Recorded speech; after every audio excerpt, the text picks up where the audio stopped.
Serialized in Kodansha's monthly magazine, Besatsu Weekly, from September 2009 to April 2021, the author of Attack on Titan is Hajime Isayama. The thing that is very unique about his writing and world building is his ability to depict the fantasy-like primordial feel of the old world.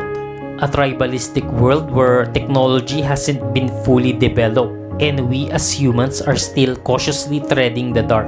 Some of the mythological inspirations for Attack on Titan are the biblical giants from the Bible that roam the earth and terrorize humanity, the Norse mythology of Ymir and the Earth Tree that binds all life. In modern pop culture, Isayama Sensei once said that he prefers stories where human characters are cornered, so the appeal of kaiju and dinosaur films are very prominent in his work. It provides large-scale battles, making the situation of his characters a very high-stakes, do-or-die scenarios. The stories he likes, however, are filled with horror, because horror tends to provide mysteries that always gets readers to turn the next page of a manga. Stephen King's The Mist was cited to be the inspiration for Attack on Titan's ending.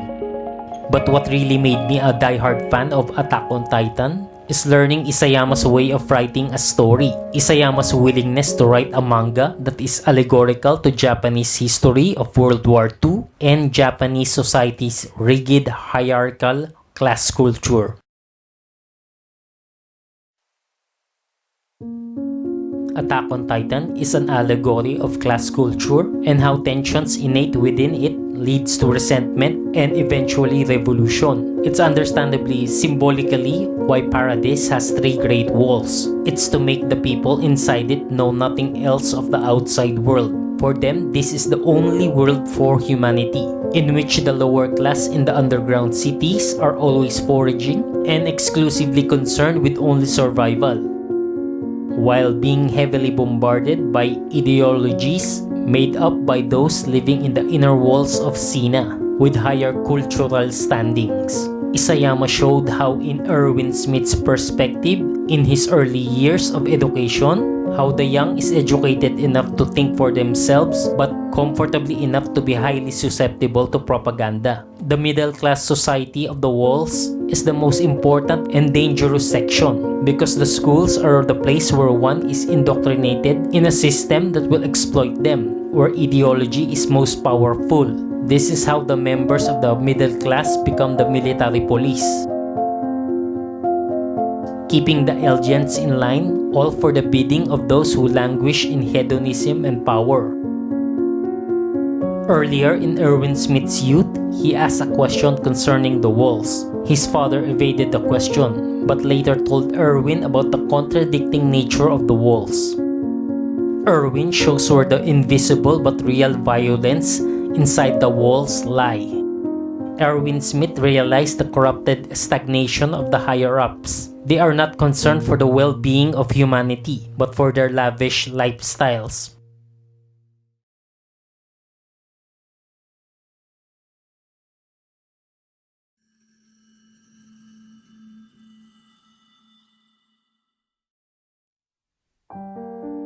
The process of passing the power of the founding titan is very corrupt, just to extend the first king's influence to his descendants, subjecting the inheritors to a pacifist stance, losing their autonomy and sense of self, also making them feel that all innocent Eldians are also guilty by association from the crimes of their ancestors. Altering the Eldians' memories about the outside world keeps away infighting. It made a long period of peace among the Eldians, unifying under the rulership of a dummy king, not knowing that a policy of isolation was implemented where any foreign or domestic threat is extinguished, especially the Titans. The royalty were attempting to cling onto and preserve its old traditions by forbidding ideas, technology development, and communication to the outside world. This worked very well for years. The culture thrived. However, the day arrived when the colossal titan forcefully smashed the gates of Shiganshina.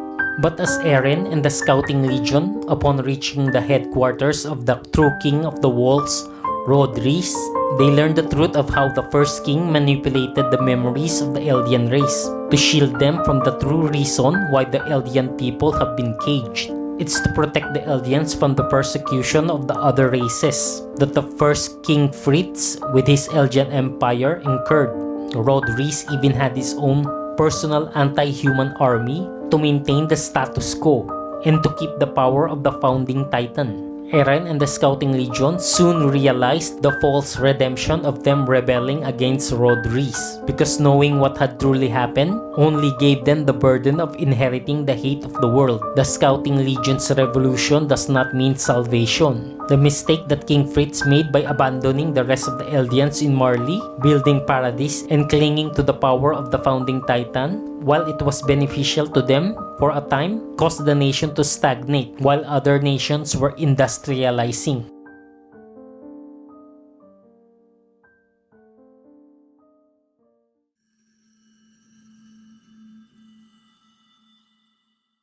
When the time came to confront the industrialized nation of Marley, the Scouting Legion was unprepared and struggled to catch up technologically. When Eren and the rest of the Scouting Legion found Grisha's diary in the basement, the truth was revealed to them. This caused Eren to have a very bleak outlook for the future of Eldia, for in the eyes of the world, his ancestors are truly monsters, and they are justified for wanting the extermination of their entire race. It also didn't help that the Attack Titan's ability to see the future and not be bound by the founding titan brought up the only solution: the rumbling, a genocidal last resort option that in theory would end the cycle of hatred of the world. This all happened because of a decision made by Ymir to protect a tyrant king 2,000 years ago. King Fritz's hubris and madness led to him making his children eat their mother and have children of their own. This doomed the fate of Eldia. Maintaining the power of the Titans cursed the rest of its people. Every Eldian inside them carries the accursed bloodline, the ability to turn into Titans. The older generation seeks to harm the younger by making them perpetuate the old ways of thinking. The child pays for the bad decisions of the older generation.